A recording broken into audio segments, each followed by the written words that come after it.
Hello everyone, শনিবার আজকে বিকেল এখন ৫টা বাজছে। আজকে হচ্ছে ২৩শে মে, মানে রিয়ানের বার্থডে।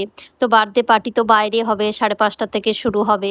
আমরা সবাই রেডি হয়ে গেছি। রুহি, রিয়ান, রিশু সব রেডি হয়ে গেছে। চলুন দেখি ওরা পাশের রুমে কি করছে। বাচ্চারাও সব রেডি হয়ে গেছে। রুহির একটা ফ্রেন্ড এসছে, বাড়িতেই চলে এসছে আমাদের সঙ্গে, একসঙ্গেই যাবে বার্থডে পার্টি যেখানে হবে। এদিকে রিটার্ন গিফটগুলো যে দেবো সেগুলোও সব দেখুন প্যাক হয়ে গেছে। তো চলুন, প্রায় ৫:৩০ বাজতেই যাচ্ছে, রিয়ানের ফ্রেন্ডগুলো আসা শুরু করে দিবে। তো যাই এখন।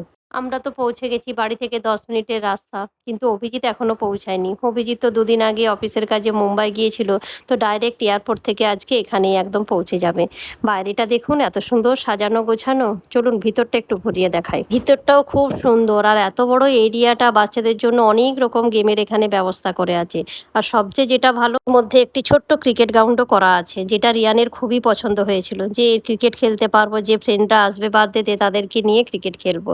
তো চলুন ওরা ক্রিকেট খেলতে থাক, এদিকে স্ন্যাক্সের কি ব্যবস্থা আছে সেটা একটু দেখা। মানে যেহেতু অনেকে ভেজ খায়, তাই ভেজ ননভেজ দু রকমেরই ব্যবস্থা আছে। বাচ্চাদের পছন্দ মতো pizza, momos, spring roll, dry chilli chicken, cold coffee. রিয়ানের টোটাল ফ্রেন্ড এসছে ১২ জন। তো কিছু জন ভেজ খায়, কিছু জন নন ভেজ।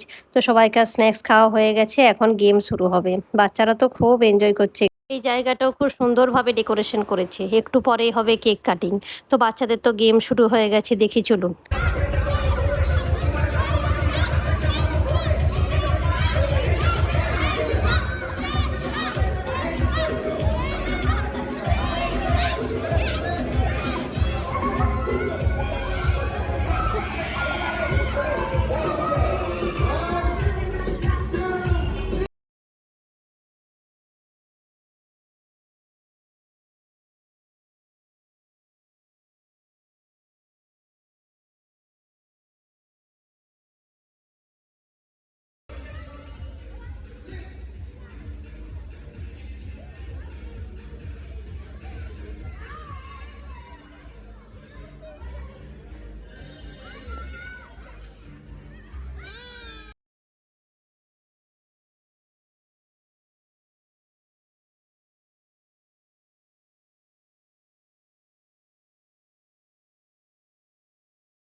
এখন প্রায় ৭:৩০ বাজতে যাচ্ছে। তো এখন হবে কেক কাটিং। সব ফ্রেন্ডরা মিলে দাঁড়িয়েছে এখন কেক কাটিং করার জন্য। কেক কাটিং তো হয়ে গেছে, তো এখন সবাই মিলে চলবে কেক খাওয়া।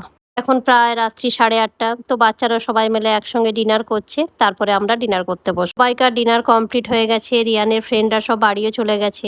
দারুণভাবে এনজয় করলাম সবাই মিলে আজকের এই সন্ধেটা। তো চলুন, ভিডিওটা এই পর্যন্ত, দেখা হচ্ছে নেক্সট ভিডিওতে।